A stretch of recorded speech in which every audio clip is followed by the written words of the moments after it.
눈앞의 현상이 아닌 그 뒤에 진실을 찾아 나서는 시간, 추격자들 김한 한겨레 20일 기자 나왔습니다. 안녕하세요. 네, 안녕하세요. 예, 내일 이재명 대표 공직선거법 대법원 확정 판결이 지금 오후 3시로 예정되었는데 이게 지금 법원에서 이례적으로 생중계까지 해요? 네, 저는 대법원 판결은 언제나 그 사건을 잊을만 하면 나는 속도로 진행이 된다고 생각을 했는데 예. 이번 건은 뭐 대법원이 생긴 이래 가장 빠른 처리 속도인 사건 중에 하나다라고 할 정도로 굉장히 이례적이고요. 이게 얼마나 이례적인 거냐면 보통 대법원이 한 달에 한 번 전원합의체를 엽니다. 그러니까 예. 회의를. 근데 그러면 이제 한 번 회의하는 게 보통 한 달을 잡는 건데 그러면 이 사건은 지금 3번 회의를 했을 텐데 그럼 이제 한 3개월의 시간은 최소한 며칠 안에 한 거다 이렇게 지금 보실 수 있고요. 뭐 이에 대한 해석이 굉장히 좀 아직까지는 분분한 상황입니다. 그렇군요. 이제 뭐 경우의 수가 무죄 확정, 상고기 검찰의 상고 기각, 그리고 두 번째가 파기 환송. 그리고 세 번째는 이제 확률은 높지 않다라고 하지만은 파기 자판이라고 해서 스스로 이제 형을 결정하는 거 뭐 이런 게 있는데 지금 어떻게 얘기가 나오고 있어요? 지금 이제 이런 이례적인 속도는 결국 이제 무죄를 확정하는 것이기 때문에 가능한 것이 아니냐라는 전망이 굉장히 이제 지배적인 상황입니다. 다만 이제 유죄로 파기환송할 수도 있는데 이런 경우에는 지금 어떤 문제가 발생하냐면 대통령 선거할 때까지 이 재판을 어떻게 진행할 것이냐 그러니까 결론을 못 낼 가능성이 높거든요. 다시 그러니까 이제 내려보내면 다시 고법에 갔을 때 그러면 만약에 유죄 파기환송을 할 경우에는 이 재판 일정에 대한 부분도 그럼 대법원이 적시하는 게 아니냐. 그것도 좀 뭐 관행에서 벗어난 일이긴 합니다만 뭐 그런 이제 의견들도 나오고 있고 다만 이제 파기 재판 같은 경우에는 일부 이제 극우 유튜버들이나 이런 쪽에서 많이 주장하고 있는 내용인데 무죄로 올라온 사건을 유죄로 바꾸고 양형까지 하는 경우는 대법원이 거의 없습니다. 대법원은 형량을 다투는 곳이 아니지 않습니까? 그리고 이 형량이라는 게 단순한 게 아니라 지금 한 40여일 앞으로 다가온 대통령 선거의 자격 기준이 될 수 있는 형량이기 때문에 사실 이제 그 부분의 가능성은 뭐 거의 없다라고 보여지고요. 현재까지 이제 진행되는 내용을만 놓고 보면 무죄 확정이 되는 것이 아니냐 뭐 이런 전망들이 좀 많이 나오고 있습니다. 네, 알겠습니다. 이 소식은 저희가 내일 자세히 또 전해드리도록 하고요. 자, 명태균 씨 얘기를 좀 해봐야 될 것 같은데 일단 한겨레 20일에서 뭐 명태균 씨 뭐 파일을 많이 입수한 건가요? 저희가 이제 명태균 PC를 입수를 해서 명태균 PC에 이제 들어있는 내용들을 보고 있는데 저도 이제 이 정도 규모의 디지털 포렌식 자료는 처음 받아봤는데 뭐 얼마나 많길래 그래요? 뭐 지금 이제 명태균 PC는 70기가가 좀 넘고요. 70기가요? 네, 그리고 지금 검찰에 제출됐던 자료들을 다 합치면 한 4.5테라? 정도 되는 용량입니다. 그러니까 이게 잘 구동이 안 될 정도로 일반 컴퓨터에서는 뭐 이런 정도로 많은 자료라서 저희가 이제 그 중에서 지금 이제 보도 가치가 있는 것들 지금 보도해야 되는 것들 찾아서 보도하고 있는 중인데 오늘은 이제 홍준표 전 대구시장의 거짓말을 저희가 깨트리는 보도를 했는데 홍준표 대구시장과 명태균 씨가 뭐라고 얘기를 했냐면 홍준표 시장은 나는 아예 돈을 난 그 여론조사 모르고 돈 받은 적 없다라고 얘기를 하고 있고 그에 이제 호응하듯이 명태균 씨는 그 돈은 내가 받은 게 아니라 명태균 그러니까 홍준표 씨가 돈을 준 적이 없다는 거죠. 그리고 그 여론조사도 본인은 명태균 씨가 여론조사도 본인은 모른다고 주장을 하고 있고 명태균 씨는 여론조사를 한 거는 뭐 부인할 수는 없으니까 돈에 대해서 그거는 강혜경과 김태열 두 공익제보자가 받은 거다. 뭐 이렇게 주장을 했는데 오늘 이제 저희가 입수한 명태균과 강혜경의 통화 녹음을 보면 명 씨가 그 돈 받아왔냐 이렇게 강혜경한테 물어봅니다. 근데 소장님이 뭐 받아왔다고 하는데 아직 가져오진 않았어요라고 하니까 소장이 요새 붕붕 떠 있다 이렇게 얘기를 해요. 김태열. 네, 김태열 소장이죠. 붕붕 떠 있다 이렇게 얘기를 하면서 그거 뭐 다 잘해야 된다라고 얘기를 하면서 그 돈을 회계 처리 잘해라. 이렇게 얘기해요. 나중에 뭐라고 할 수도 있다. 고발할 수도 있다. 이렇게 얘기를 하거든요. 여기서 말하는 회계 처리란 무엇이냐면 우리가 일반적으로 생각하는 미래한국연구소 법인 회계로 정리를 하라는 뜻이 아니라 우리가 알아볼 수 있게 누가 돈을 줬는지 그 회계 처리를 해놓아라. 일단 돈을 받은 걸 기록해 놓아라. 이런 의미였다고 지금 강혜경 씨는 얘기를 하고 있고 이는 지금 명태균 씨가 이제 어제도 이제 기자들한테 그 내용을 많이 말했는데 중앙지검 출석하면서 뭐 나는 그 돈 모른다라고 하는 거를 정면으로 배치되는 이제 녹음입니다. 그렇군요. 그럼 일단 5천만 원 뭐 이제 여론조사를 해준 대가로 5천만 원을 받은 것까지는 뭐 일단은 이거는 거짓말의 영역이지 이게 범죄의 영역은 아니잖아요. 그렇죠. 근데 이제 이 돈의 성격이라는 건 이미 강혜경 씨가 다 진술을 한 상태고 검찰에 그러니까 검찰이 이 돈의 성격을 알고 있습니다. 여론조사와 관련해서 저희가 이제 그 앞선에 보도했었었는데 성향 분석까지 해서 홍준표 후보에게 유리한 결과가 나오도록 세팅을 해서 조작이 좀 있었다라고 보이나요? 네, 그런 이제 여론조사를 실시한 거고 뭐 그 부분에 대한 비용을 이 음성 정상적인 방법으로 그러니까 대납자에게 받아온 거고 그 강혜경 씨가 그 받아온 수표 사진도 다 찍어놨더라고요. 아, 그래요? 그래서 저희가 오늘 수표 사진까지 다 공개를 했습니다. 그럼 그 돈은 어떻게 누가 썼나요? 그 돈이 놀랍게도 김영선 당시 창원의창에 출마했던 후보의 선거자금으로 쓰입니다. 선거자금이요? 네네. 그럼 이거는 공식적으로 이렇게 등록된 선거자금인 건가요? 아니면 약간 뒤로 음으로 쓰이는 건가요? 그게 미래한국연구소가 좀 그런 자금들이 섞여 있는데 예를 들면 이 돈은 어제 수표를 받아서 강혜경 씨 통장으로 다시 입금이 됩니다. 예. 그런데 이제 그 김영선 후보가 선관위에 등록한 통장이 아니죠. 그 통장은. 그 통장은 미래한국연구소 통장도 아니고 그렇군요. 이 강혜경 씨의 개인 통장에서 김영선 후보의 선거 자금이 나간 건데 이거는 신고되지 않은 돈을 썼다는 점, 그 다음에 출처가 불분명한 데서 지급이 됐다는 점에서 정치자금법 위반 혐의가 충분히 있어 보이고 이 부분과 관련해서 또 그 여러 가지 또 자금들이 섞여 있어요. 그러니까 또 뭐 예비 후보 시절에 쓴 돈도 있고 뭐 섞여 있는데 그 부분은 이제 자금 흐름을 이제 보다 면밀히 좀 추적해봐야 될 것 같습니다. 알겠습니다. 어제 홍준표 전 대구시장 홍준표 대선 경선 후보가 정계 은퇴를 선언을 했어요. 네. 그래서 사람들이 많이 놀랐는데 혹시 이게 명태균 게이트하고 관련 있는 거 아니냐 뭐 이런 얘기도 나오더라고요. 저희가 오늘도 강혜경 씨를 만났는데 뭐 이제 이 홍준표와 관련된 어떤 부정적인 혐의, 그 다음에 이제 자금 거래를 아는 사람들은 연관이 있을 거라고 얘기를 합니다. 왜냐하면 어제 정계 은퇴 선언하자마자 대구지검에서 5월 8일 날 그 김태열 씨를 불러서 참고인 조사를 하고 바로 이제 홍 전 후보에 대한 강제 수사에 돌입할 것으로 보이는데 뭐 그런 상황들을 당연히 홍 후보도 알고 있었지 않았을까 싶습니다. 알겠습니다. 뭐 요거는 저희가 또 나중에 속보가 나오는 대로 한번 전해드리도록 하고요. 자, 건진법사 지금 수사 얘기 좀 해야 될 것 같은데 오늘 오전에 갑자기 속보가 떴어요. 윤석열 전 대통령 부부 김건희 씨와 같이 사는 요 자택 아크로비스타 여기를 지금 압수수색을 했네요. 예, 전격적으로 그 압수수색을 했는데요. 윤석열 전 대통령 부부가 압수수색을 받는 건 그동안 수많은 의혹이 있었지만 이번 처음입니다.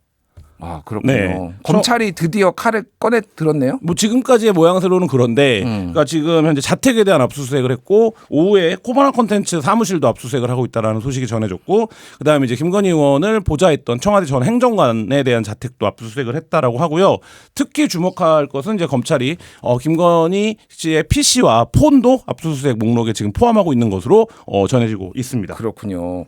근데 요게 이제 뭘 압수수색하는 거냐 조금 검찰 얘기를 들어보니 그 통일교 전 간부가 전성배 건진법사한테 김건희 여사한테 전달해 달라며 고가의 목걸이 그리고 가방도 고가의 가방도 줬다라는 의혹이 나와 있는데 지금 이게 어떻게 흘러가고 있어요? 그러니까 이게 여러 가지 의혹이 있는데 지금 말씀하신 것처럼 그 6천만 원짜리 목걸이가 전달이 됐다라고 하는데 그걸 또 잊어버렸다 아니다 배달 사고가 났다 뭐 이런 잃어버렸다 얘기들이 나오고 있는데 이제 일단 검찰이 압수수색을 하면서 그걸 찾아봐야겠죠 목걸이가 있는지. 그다음 또 한 가지는 오늘 이제 나온 보도인데 이 청탁을 통해서 취임식 초청을 부탁했다 이게 이제 적혀 있다는 거예요 수색 이후에 그러니까 이제 그 부분과 관련된 부분도 지금 보는 것 같고요. 그다음에 또 그 외에도 여러 가지 뭐 통일교 관련된 의혹이라든지 이런 것들이 지금 요 건진법사와 김건희 씨 관계 사이에 이제 혐의로 지금 보도가 되고 일부 확인이 되고 있는데 다만 오늘 이제 압수수색을 했지만 아직 피의자 신분은 아닌 것으로 지금 확인되고 있습니다. 그렇군요. 어쨌든 그 목걸이가 있는지 없는지 근데 이게 벌써 이제 보도가 나온 지 좀 됐으면은 만에 하나 목걸이가 있다고 하더라도 집에 뒀을 것 같지는 않아요. 근데 이제 뭐 모르죠. 그건 이제 찾아봐야 되는 건데 이게 워낙 고가의 목걸이기 때문에 사실 이제 어디다 맡기거나 두기도 사실 좀 부담스러운 물건이긴 한데 저는 이 목걸이가 나왔을 때부터 그리고 지난번에 이제 명품백 수수했을 때부터 대응하는 태도가 굉장히 좀 일반적이진 않다.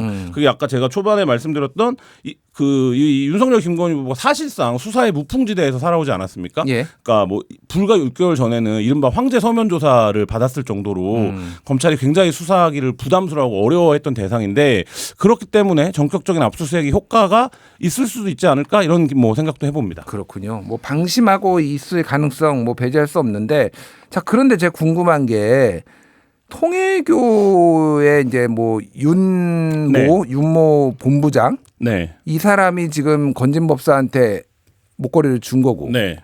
근데 건진은 그거를 잃어버렸다고 하고. 뭐 근데 김건희 씨가 받았는지 여부는 확인이 안 되는데 이 윤 본부장이라는 사람이 지금 캄보디아 뭐 개발 사업하고 또 연관이 돼 있다고. 예.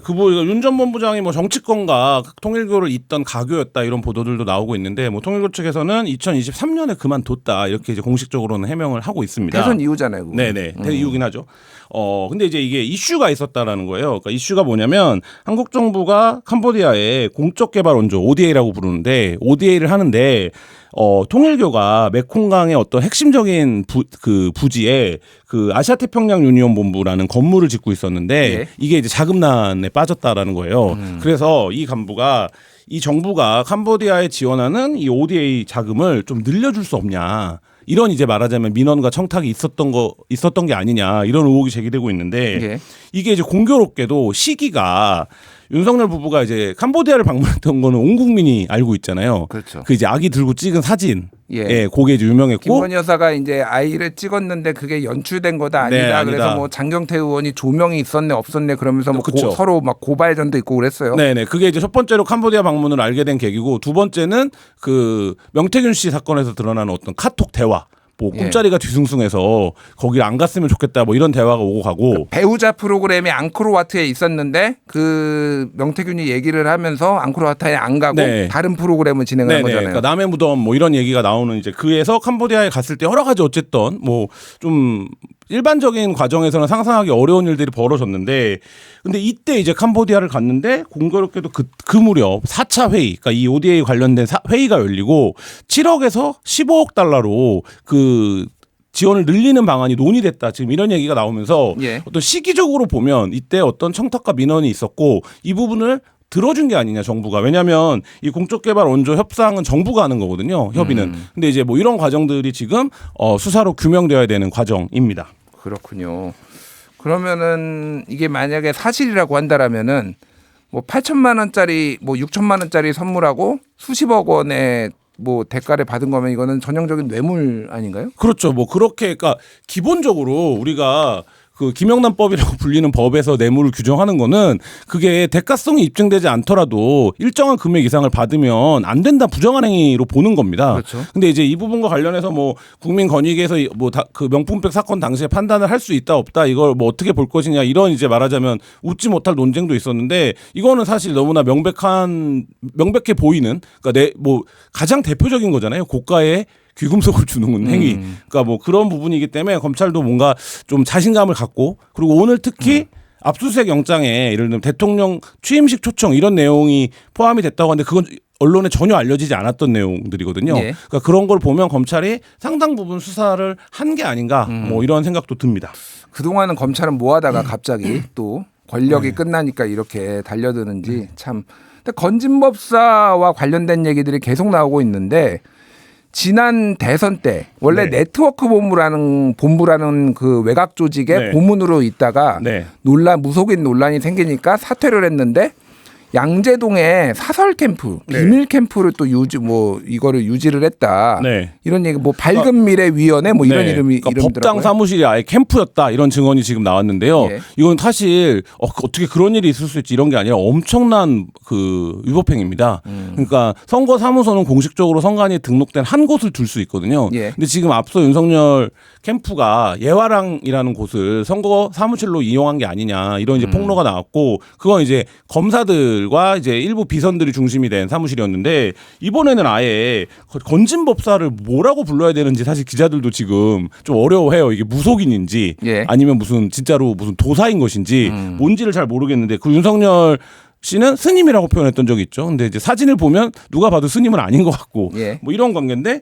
어쨌든 이 법당에 선거를 준비하는 사무실을 차려놨다라고 하는 거는 이 선거의 정당성 전체를 흔드는 엄청난 일이 되고 만약에 이게 당시에 선거법 위반이 되면 윤석열 후보가 보조받았던 국고보조금을 환수해야 되는 이런 일이 벌어질 수 있는 건이거든요. 그렇기 때문에 굉장히 좀 휘발성과 파급력에서 주목해봐야 되는 이슈입니다. 그렇군요. 그 이재명 후보가 이제 공직선거법 위반을 했을 네. 때 계속 또 하나가 이제 쟁점이 됐던 게 400 그 국고보조금으로 네. 받은 선거비 보전 비용으로 받은 434억을 더불어민주당이 유죄가 될 경우에는 토해내야 된다. 네, 그렇죠. 반납해야 된다. 있었죠. 그게 똑같은 논리가 지금 적용이 되는 건가요? 네, 맞습니다. 그 논리가 적용이 되는 거고요. 그러니까 이 부분과 관련해서 지금 예화랑에서 사무실을 운영했다라는 건 복수의 증언 그리고 이제 뭐 신용환 전 교수 같은 경우에는 그 부분을 입증한 어떤 자료들 이런 거를 지금 제출을 다 한 상태인데 그 부분에 대한 것도 지금 뭐 수사가 된다 이런 얘기 안 들리잖아요. 예. 근데 이 부분을 또 어떻게 할지 그것도 좀 지켜봐야 될 것 같습니다. 그렇군요. 그 며칠 전에 나왔던 한국은행에서 나온 관봉. 네. 뭐 관봉이라는 게 좀 익숙하지는 않으시겠지만은 어쨌든 한국은행에서 어떤 은행에 누가 보내고 몇 시에 보내고 뭐 이런 것들이 적혀 있는 그런 네. 상황인데 요게 지금 건진법사 5천만 원어치가 이제 발견이 됐잖아요. 네.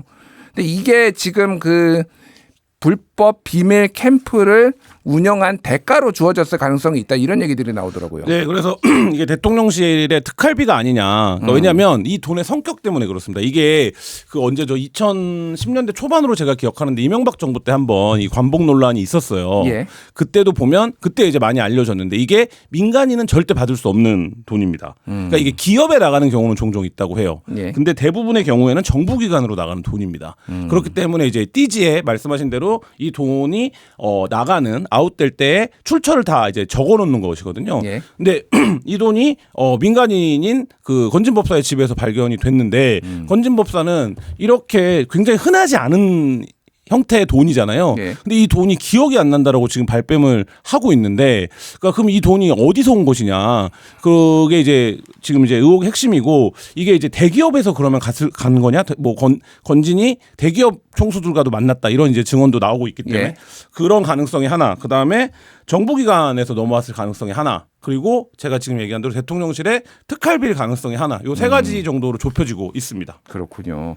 공천 청탁 의혹도 있어요. 전성배 씨가 2022년 지방선거 당시에 권성동 원내대표 등에게 경북 봉화군수 공천을 청탁한 정황이 확인된 건데 이 문자가 지금 네. 확인된 거죠. 그러니까 휴대전화에서. 그러니까 이게 압수수색. 예. 소위 말하는 법사폰이라고 불리는 건진법사의 폰이 전부 이제 검찰에서 포렌식이 돼서 검찰이 그 내용을 갖고 있다. 지금 이게 이제 알려져 있는 내용이거든요. 근데 여기에 이제 말하자면 윤석열 정부의 핵심이라고 불릴 수 있는 의원들과의 여러 관계를 입증할 수 있는 문자들이 지금 다 확인이 되고 있다. 예. 윤한홍 의원과 연락 주고받은 거 이거는 이제 재판 과정에서도 나왔던 얘기고요. 근데 권성동 원내대표한테도 경북 봉화 군수를 청탁했다. 뭐 이런 정황이 있는 문자가 있다. 예. 뭐 이런 거고 이거는 보면 권성동 원내대표는 이런 이제 말하자면 그 공천에 영향을 미칠 수 있는 자리에 있었던 사람 아닙니까? 예. 그런 면에서 보면 이게 앞서 나온 보도들에서 보면 건진법사가 공천을 믿기로 해서 뭐 1억, 3억 이렇게 이제 말하자면 수억 원대의 예. 이른바 기도비를 받았다라는 게 이제 보도가 된 적이 있는데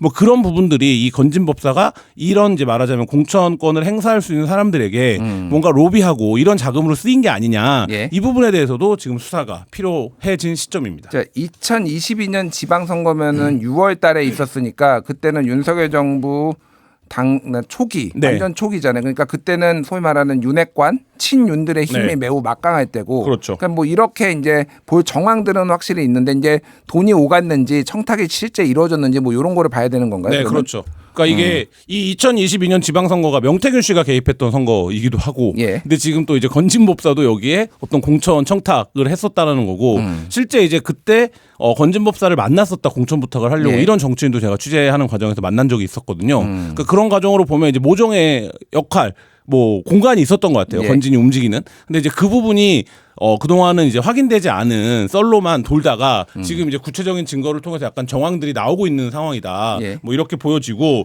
그러면 사실 이거는 굉장히 좁혀집니다. 왜냐하면 공천에 영향을 행사할 수 있는 사람은 당내에서도 많지 않거든요. 그렇죠. 그러니까 공천 공관위원이던가 아니면 당내 지도부던가 이런 뭐 정도는 당대표, 되어야. 예. 뭐 원내대표, 사무총장 뭐 네. 이 정도 아니면은 뭐 안 되는 거죠. 네. 그래서 명태균 씨 사건에서 보면 명태균 씨가 그거를 김건희와 윤석열에게 청탁을 했는데도 윤석열이 전화해서 뭐라고 얘기를 합니까?